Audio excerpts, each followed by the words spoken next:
Menteri Keuangan Purbaya Yudhisa Dewa bertemu dengan Dewan Pengawas Danantara usai disorot soal Purbaya yang menolak pembayaran proyek kereta cepat atau WUSH menggunakan APBN. Pertemuan berlangsung di Wisma Danantara, Jakarta Pusat. Terpantau Menteri Koordinator Bidang Infrastruktur dan Pembangunan Kewilayahan Agus Harimurti Yudhoyono tiba sekitar pukul 4 sore waktu Indonesia Barat. Kedatangan AHY disusul Menteri Keuangan Purbaya. Pada agenda sebelumnya, Menko Purbaya menjawab akan melakukan pertemuan dengan Dewas Danantara yang perdana.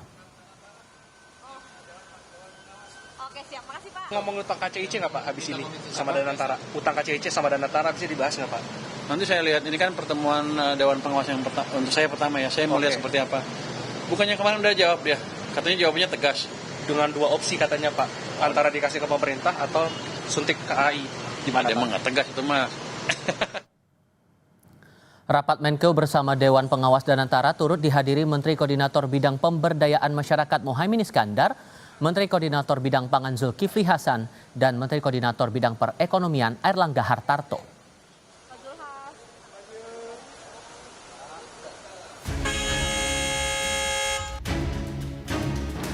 Ya, masalah KCIC yang seperti yang disampaikan tadi memang ini bom waktu.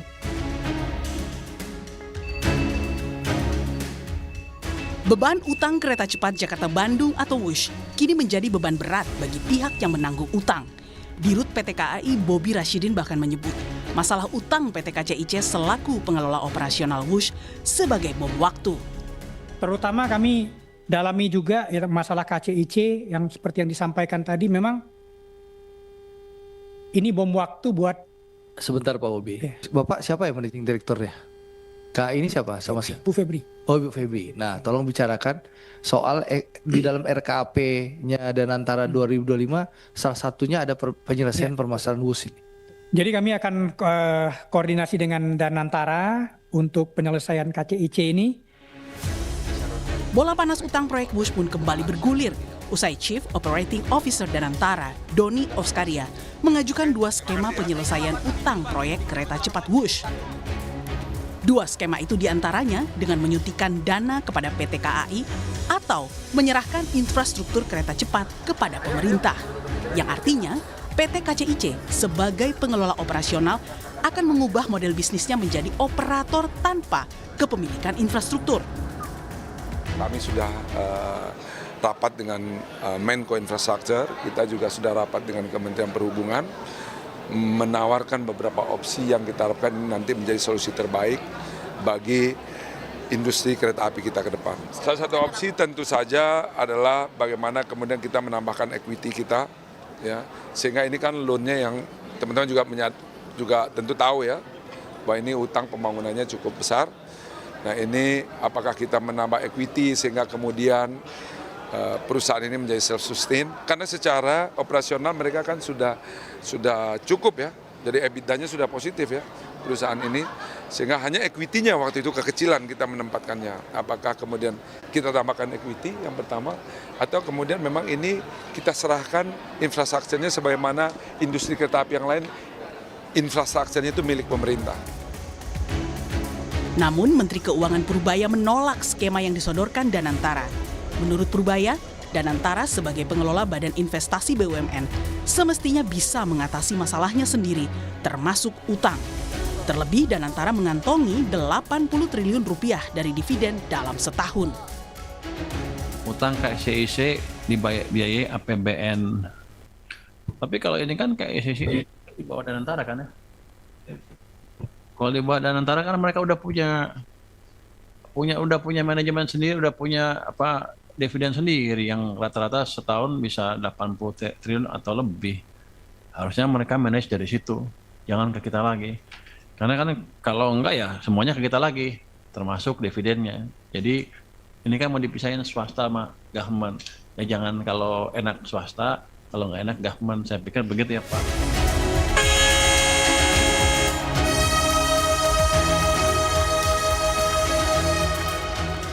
Proyek kereta cepat Jakarta-Bandung WUSH merupakan proyek strategis nasional yang digarap sejak 2016 dan resmi beroperasi pada Oktober 2023. Nilai investasi proyek jumbo ini mencapai 7,27 miliar dolar Amerika atau setara 118,37 triliun rupiah. Dari total investasi ini, sekitar 75% dibiayai melalui pinjaman dari China Development Bank. Pada 2024, PT Pilar Sinergi BUMN Indonesia (PSBI) mencatat kerugian sekitar 4, triliun rupiah dan hingga saat ini masih terus berlanjut. Tim Liputan Kompas TV.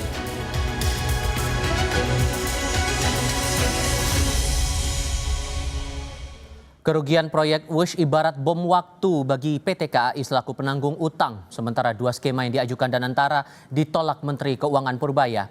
Purbaya menilai masalah utang BUMN seharusnya bisa ditangani sendiri oleh Danantara supaya tak lagi membebani APBN. Lalu siapa yang patut bertanggung jawab atas kerugian WUSH ini? Kami akan bahas bersama dengan para narasumber. Bergabung saat ini pakar kebijakan publik Agus Pambagio dan Wakil Ketua Umum Partai Golkar Ahmad Doli Kurnia. Selamat sore semuanya dengan Tifal di sini, apa kabar? Selamat sore. Terima kasih sudah bergabung bersama kami. Waalaikumsalam warahmatullahi wabarakatuh. Bang Doli begini, dari Menko bilangnya nggak mau untuk menanggung utang ini lewat APBN. Lebih baik Danantara saja yang menangani ini. Menurut Anda itu jadi solusi atau malah bicu masalah baru, Bang Doli? Iya, saya kira kan ini memang PR dari masa lalu ya, yang sekarang kemudian menjadi tanggung jawab pemerintahan baru, pemerintahan Pak Prabowo. Tetapi kan sebagai sebuah negara, sebagai sebuah pemerintahan, ya PR seberat atau sebesar apapun tentu harus kita cari solusinya, harus ada penyelesaiannya gitu. Nah, tentu ini harus dibicarakan secara terkoordinasi ya. Jadi menurut saya sebaiknya ya Menteri Keuangan, terus kemudian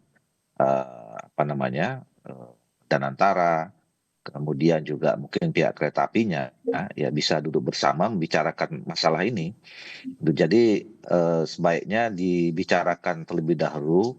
Nah kemudian solusinya itu ya belum ketemu, nggak usah dilempar ke publik dulu kan. Ini kan jadi perdebatan yang ya pada akhirnya nanti banyak orang ikut nimbrung malah nggak ketemu solusinya gitu. Jadi kalau tadi Sorry, saya potong di situ. Karena kan alasannya mengingat KAI bagian dari Danantara, terlebih punya kemampuan finansial dan punya benefit sendiri dividen 80 triliun per tahun, itu yang menjadi alasannya.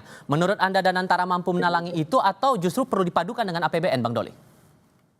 Nah, kita kan tidak tahu persis ya, saya tidak mengikuti itu sebetulnya Danantara itu kalau misalnya setiap tahun betul apakah 80 triliun itu gitu ya.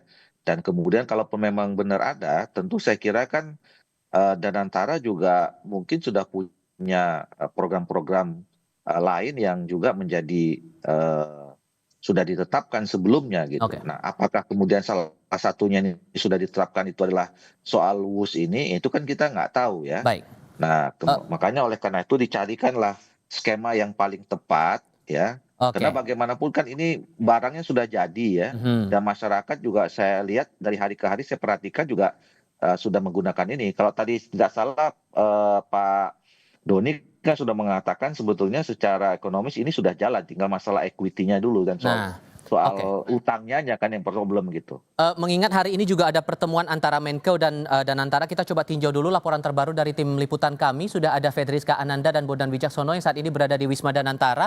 Setelah pertemuan, Rizka, Menko bilang bahwa Danantara sudah menjawab atas persoalan utang KCIC ini. Jawabannya apa dari Danantara, Rizka? Setelah disampaikan juga oleh CEO Danantara, Rosan Roslani yang juga menjabat sebagai Menteri Investasi begitu ya, terkait dengan skema pembayaran utang dari PT KAI, yang mana ini sebetulnya ada 2 opsi begitu, yang mana ini akan ditangani oleh Danantara ataupun melalui pembiayaan oleh APBN. Namun tadi juga kami mengikuti bagaimana kemudian Menteri Keuangan Purbaya Yudi Sadewa juga setelah melaksanakan rapat dengan PT PLN juga sempat memberikan keterangan di doorstop begitu, mengatakan bahwa Purbaya sebetulnya mengatakan Danantara sendiri memiliki evidence yang cukup untuk membiayai hutang dari PT KAI ini sendiri. Dan hingga saat ini juga rapat Dewan Pengawas Danantara masih berlangsung di Wisma Danantara, di mana tadi kalau misalkan kami pantau juga ini tampak sejumlah menteri kabinet, tadi tampak juga Menteri Infrastruktur Agus Harimurti Yudhoyono, kemudian ada juga Menteri Koordinator Pemberdayaan Masyarakat Muhaimin Iskandar, juga beberapa menteri lainnya. Memang tampaknya ini berkaitan dengan menteri-menteri yang berkaitan dengan keuangan begitu ya, untuk menghadiri rapat Dewan Pengawas Danantara pada saat ini. Hingga saat ini pertemuan masih berlangsung. Tadi ketika doorstop, Menteri Purbaya juga sempat disinggung apakah akan membahas terkait dengan skema pembayaran hutang PT KAI ini. Tadi Menteri Purbaya mengatakan dia belum mengetahui apakah ini akan menjadi agenda dalam rapat begitu. Namun jika memang dibahas, Menteri Purbaya mengatakan jelas sikapnya tegas adalah tidak ingin membebankan untuk pembiayaan PT KAI kepada utang tersebut yang akan dibebankan ke APBN, karena memang untuk saat ini juga Purbaya masih fokus untuk melakukan monitoring terkait dengan stimulus yang sudah dilakukan. Jadi memang tampaknya untuk APBN belum bisa ataupun berat begitu untuk dibebankan utang ini untuk ditalangi oleh APBN. Intinya adalah dari Menko tetap pada pendiriannya bahwa untuk utang proyek WUSH ini tidak ingin dibebankan lewat APBN ini. Rizka, terima kasih untuk laporan Anda dari Wisma Danantara. Kita lanjutkan diskusi lagi. Pak Agus Pambagio, suara saya terdengar jelas Pak Agus? Ya. Oke, dengan kondisi semacam ini muncul lagi pandangan begini, kalau kemudian dibebankan oleh Danantara dengan benefit dividen mereka 80 triliun per tahun, seolah-olah ada kesan bahwa BUMN lain di bawah payung Danantara ikut kebagian nalangin utangnya si proyek WUSH ini. Menurut Anda ini akan jadi masalah baru atau ya udah betul arahan Pak Purbaya ini jadi solusi? Ya, sangat akan menjadi pembebanan. Kan kita tahu bahwa WUSH itu kan ada 4 BUMN di situ, Kereta Api, Wika, PT P8, dan Jasa Marga. Tadinya yang pegang kendali dan saham terbesar Wika, lalu dibebankan pada Kereta Api. Nah, ketika saya tanya dulu ini Kereta Api nggak ada uang, saya sudah katakan itu di publik lah, ini udah 10 tahun yang lalu. Tetapi bilang, enggak, itu nanti lewat APBN, lewat ke KAI. Kan ternyata enggak. Kemarin yang tahun kemarin aja kan ada 6 triliun kalau saya tidak salah, itu pembayaran PTBA kepada KAI untuk pembelian batubara masuk ke sana. Nah, jadi memang kalau menurut saya setuju dengan Pak Menkeu, karena kalau itu dibebani dari APBN, pasti banyak pos-pos yang akan dipotong lagi. Apakah pemerintah daerah atau masyarakat rela? Nah, itu yang saya nggak tahu. Apa mau menerbitkan bond atau mau ngutang lagi? Kita nggak tahu. Nah, untuk itu saya serahkan pada para ekonom saja, saya bukan ekonom gitu ya. Kalau kemudian dipadu-padankan, pemerintah punya porsi, dari Danantara punya porsi, bisa jadi jalan tengah. Gimana caranya? Undang-undangnya apa? Kan harus ada underlying-nya. Kan kalau semua 80T dividen sudah diambil, kemudian aset dan segala macam sudah ada di Danantara, ya harusnya persoalan apa yang ada dengan APBA dengan BUMN-nya ya mereka tangani. Tapi persoalannya KAI ini kan karena ketiban aja rezeki yang tak jelas dari Wika lempar handuk putih lalu ke KAI. Oke. Nah, semua beban di KAI nggak akan bisa. KAI sudah yang rute Parahyangan sudah ada 3 atau berapa yang dimatikan juga. Tapi secara operasional nggak sanggup KAI. Dan ingat tahun depan sudah akan ada overhaul dari kereta-kereta itu yang akan sangat mahal. Ditambah lagi per tahun 2024 kerugian WUSH ini kan besarannya 4,2 triliun. Nah, sekarang publik Bang Doli menyoroti mantan Presiden Joko Widodo yang disebut harus bertanggung jawab atas kerugian proyek ini.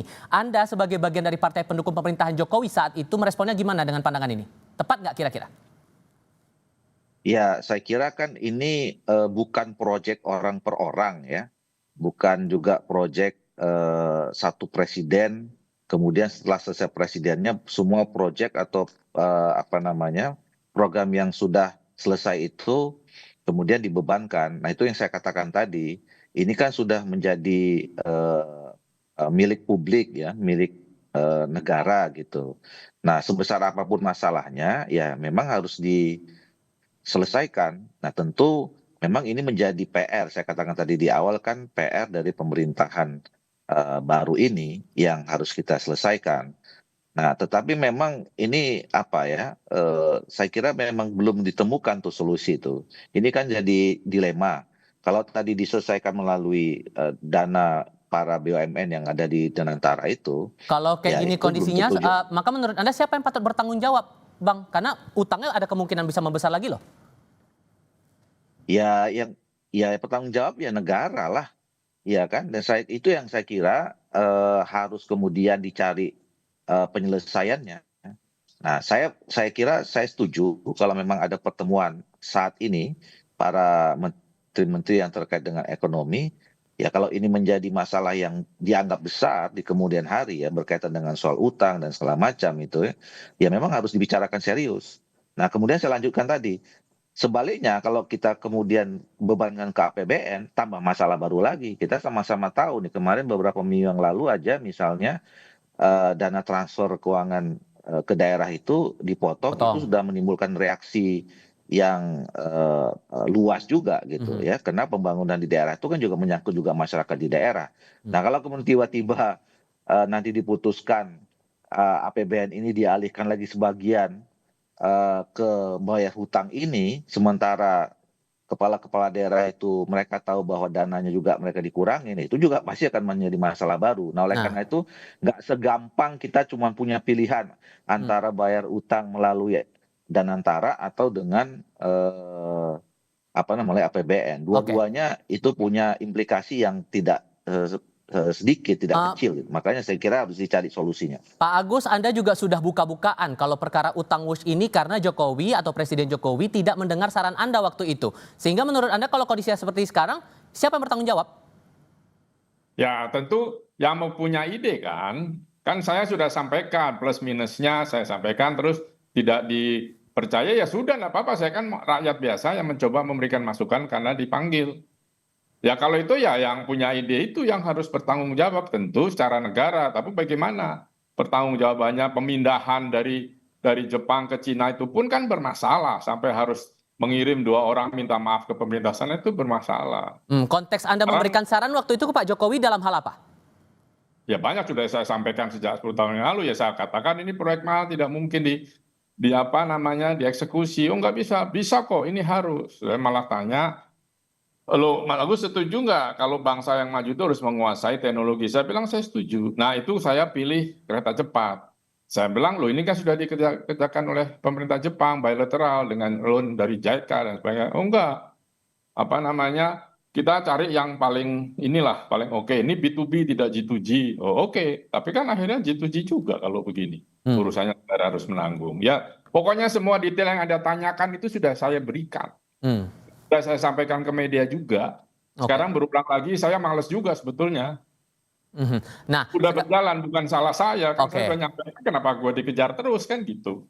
Nah, sekarang pertanyaannya begini, karena ada keinginan juga dari pemerintah untuk memperpanjang trayek ini yang sekarang udah ada Jakarta-Bandung, mau diperpanjang sampai ke Jakarta-Surabaya. Nah, kalau begitu dengan kondisi seperti ini, nggak usah aneh-aneh. Oke, nanti kita elaborasi lagi di segmen berikutnya. Tahan dulu, Pak Agus. Di luar Jawa. Oke, lebih lengkapnya kita tahan dulu, kita di jeda dulu sebentar. Kita akan segera kembali.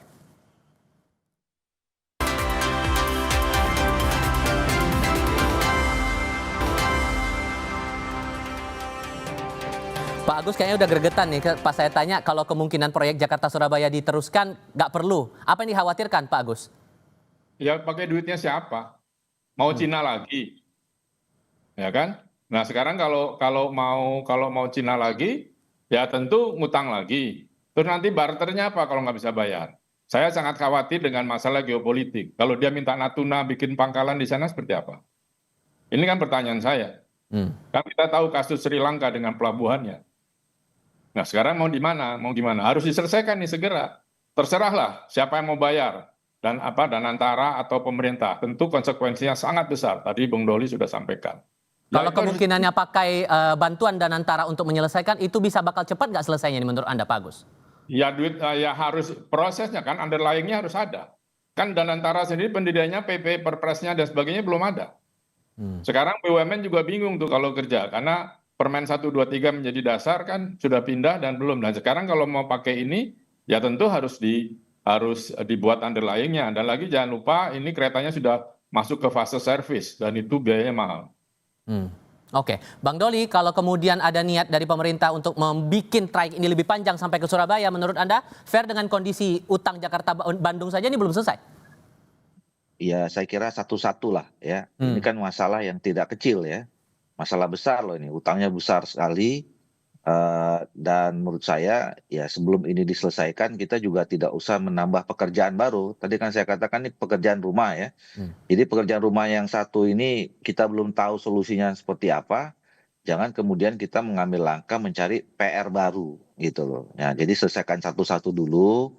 Ya, memang apa namanya kelihatannya sih indah gitu ya. Apa namanya proyek ini. Semua masyarakat bisa diinformasikan dengan iming-iming, wah nanti kalau sampai Surabaya cuma sekian jam gitu. Cuman konsekuensi membangunnya itu kan kita harus pikirkan. Ini sekarang fiscal space kita kan juga sangat sempit ya, sangat terbatas gitu loh. Ini adanya efisiensi saja banyak menimbulkan reaksi. Nah, jadi jangan kemudian kita menambah PR baru kalau PR yang lama saja belum kita selesaikan. Seberapa yakin Anda kalau kemudian ide untuk Danantara yang menanggung utangnya Wush ini bisa jadi nih, kalau kejadian bakal berapa lama makan waktunya menurut Anda? Bang Ke Doli. saya nih. Iya, Bang Doli. Wah, saya saya belum sampai kepada kita apakah kemudian kesimpulan penyelesaian masalah itu ditangani oleh tentara atau tidak gitu loh ya. Justru pertanyaan Tifal itu yang menjadi salah satu pertimbangan kalau misalnya mau ngambil keputusan itu, nah proses, prosedur dan segala macam itu seperti apa? Tadi Pak Agus mengatakan bahwa underlying-nya aja kita belum selesai gitu kan. Nah mungkin mulai dari situ dulu. Gitu. Oke. Nah, Pak Agus, ini kan jadi pertanyaannya adalah saat ada proyek besar, mekanisme dari pengambilan kebijakan, pengambilan keputusan ini menjadi tanda tanya. So, apa yang harus diperhatikan kalau kemudian pemerintah atau pihak-pihak terkait mau menggarap proyek besar seperti ini, Pak Agus? Ya harus dihitung dengan baik lah. Semua studinya sampai studi antropologinya dilakukan. Karena kalau terjadi persoalan sosial, kita nggak bisa tahu mitigasinya seperti apa. Seperti kasus IKN misalnya. Jadi, dan jangan terburu-buru. Semua mau terburu-buru karena mau cepat di groundbreaking misalnya. Karena mau cepat gunting pita, nggak bisa. Financially kalau kita kaya raya sih nggak apa-apa. Kan kita juga tergantung banyak pada bantuan-bantuan lain. Kemudian bantuan investasi yang juga tidak begitu baik posisinya sampai hari ini. Jadi bukan hal yang mudah. Kalau tadi dilanjutkan sampai Surabaya, itu kanibal dengan jalan tol, dengan bandara. Itu gimana? Kan uang sudah ditanam di situ. Coba lihat kalau Lebaran, itu bandara Jogja, Solo, Semarang berkurang 50%. Oke. Bawa mobil. Jadi itu harus dihitung betul gitu. Kalau kemudian ada masalah seperti ini, mekanisme permintaan pertanggungjawaban atas kebijakan yang sudah dibuat itu gimana? Ya Pak saya Agus. serahkan pada DPR sama pemerintah lah. Saya kan sudah sampaikan. Tugas saya menyampaikan pertimbangan-pertimbangan sudah sampai. Selanjutnya silakan DPR putuskan dengan pemerintah. Oke, kalau begitu karena menyinggung DPR nih, Bang Doli, gimana kemudian mekanismenya nanti di DPR kalau sudah ada masalah seperti ini? Ya tentu DPR sebagai melaksanakan 3 fungsi tadi itu ya. Satu soal undang-undang ya. Nah, jadi kalau peraturan perundangan. Nah tadi kalaupun misalnya kemudian memang nanti diperlukan peraturan setingkat undang-undang ya, walaupun sebetulnya mungkin tidak sampai ya. Misalnya tadi kita diputuskan mau ditangani oleh siapa gitu ya, apakah Danantara atau kemudian pemerintah gitu. Itu kan saya kira cukup keputusan peraturan di level pemerintah saja gitu. Nah yang kedua adalah soal budgeting. Nah soal budgeting fungsi ini tentu kita akan awasin nanti. Misalnya kalau ditanggung ke APBN. Nah itu akan harus ada pembicaraan ulang itu saya kira. Kita kan APBN kita kan sudah diputuskan itu ya. Nah yang sudah diputuskan ininya saja itu masih ada perdebatan-perdebatan seperti yang saya contohkan tadi soal TKD itu.